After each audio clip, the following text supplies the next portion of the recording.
Hello बच्चों, तो आज हम लोग स्टार्ट करने वाले हैं firearm injury, firearm wound, अग्नेयास्त्र चोट के बारे में। परिभाषा की बात करें, फायर आर्म इंजरी वह चोट होती है जो गन्स, राइफल्स, पिस्टल्स या अन्य फायर आर्म से निकली हुई बुलेट या पैलेट से लगती हैं। मतलब अगर बुलेट जो जितनी भी गोलियों से जो घाव होता है उसे फायर आर्म इंजरी के अंतर्गत। यह इंजरी फास्ट मूविंग प्रोजेक्टाइल के कारण होती है, ठीक, क्योंकि गोली काफ़ी तेज फास्ट मूविंग प्रोजेक्टाइल के कारण होती है। टाइप्स ऑफ फार्म आर्म के प्रकार स्मूथ बोर और राइफल्ड, ठीक है। स्मूथ बोर और राइफल दो प्रकार की होती हैं। बैरल के अंदर कोई राइफलिंग नहीं होती।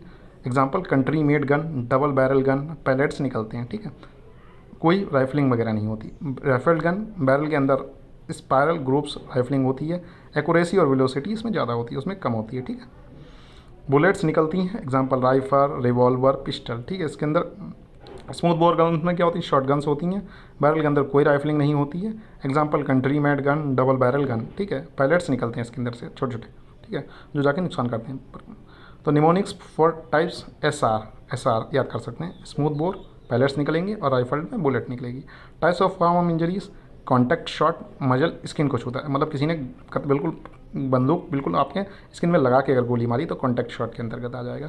स्किन ब्लैक एंड मार्जिन्स, मतलब स्किन में काले धब्बे देखने को मिलेंगे। Cherry blood discolouration due to CO।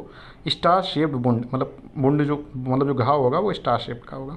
Close range, मतलब 1 से 15 सेंटीमीटर की दूरी पर मारा तो ब्लैकिंग, कालापन, टैटून, गन पाउडर डिपॉजिट मिलेगा। बर्निंग और चैरिंग हो सकता है। इंटरमीडिएट, मध्यम दूरी, मतलब 15 सेंटीमीटर से 60 सेंटीमीटर अगर किसी ने मारा है।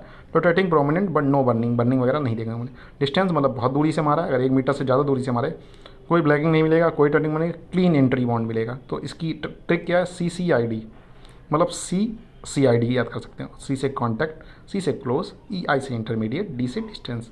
Types of bond, entry bond की बात usually smaller, circular and Oval. Margin inverted, अंदर की ओर मुड़े हुए, ठीक है। एब्रेशन देखने को, मतलब छिला हुआ देखने को मिलेगा। कॉलर देखने को मिलेगा, ठीक है। Tattooing and blacking may be present, may show grease colour due to bullet lubricant, ठीक है।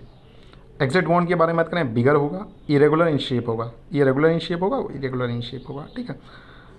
मार्जिन इवर्टेड, बाहर की ओर, इसमें अंदर की ओर दिखेंगे, उसमें बाहर की ओर दिखेंगे। नो ब्लैकिंग और no tattooing, no operation, collar, bleeding usually more, इसमें ब्लीडिंग कम होती है, उसमें ब्लीडिंग ज़्यादा देखने को मिलती है, ठीक है। Mnemonics, in entry inverted in ink colour, ठीक। Exit everted, expand, exit clearly. Features helpful in identification, features of exit wound and entry bond.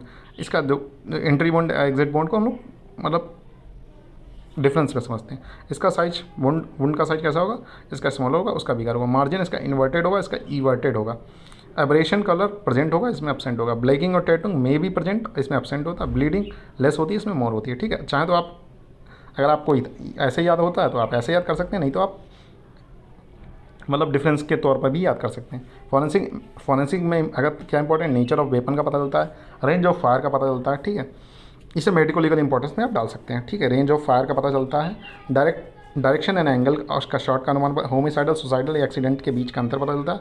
Identify of the शॉटर्स, इससे हम लोग पता लगा सकते हैं कि गोली कहाँ से चली है और किसने मारी होगी, ठीक है। Shot, site, handling, type, legal provision, मतलब इसके तहत कौन कौन से कानून लागू होते हैं। तो IPC की धारा 302 के तहत होमिसाइडल शूटिंग होता है, मतलब किसी ने तुम्हें गोली मार दी। IPC की धारा 304 के तहत कल्पेबल होमिसाइडल होगा। IPC की धारा 307 के तहत अटेम्प्ट टू मर्डर का केस होता है। IPC की 39 CPR है, duty of doctor to report medico legal case. अगर कोई भी सेक्शन 39 CPR, अगर कोई भी गोली खा के आया है, गोली खा के मतलब बंदूक वगैरह से गोली लगी है, तो डॉक्टर को मजिस्ट्रेट को रिपोर्ट करना चाहिए 39 के तहत, ठीक है। Section 45 Indian evidence act, expert evidence in court, मतलब डॉक्टर को गोली रख लेनी चाहिए और उसे कोर्ट को देनी चाहिए, ठीक है। Medico legal duties of doctors की क्या क्या जिम्मेदारी है। पेशेंट को, पहली बात तो पेशेंट को बचाना है, MLC रिपोर्ट बनाना है, मेडिको लीगल रिपोर्ट बनाना है, पुलिस को सूचना देनी है, बुलेट प्रिजर्व करनी है, बता दिया आपको, एक्सरे लेना है कहाँ पर बुलेट है, वुंड की फ़ोटो लेना है और कोर्ट में गवाही देना है। ये डॉक्टर की ड्यूटी है, ठीक है बच्चों। तो मिलते हैं नेक्स्ट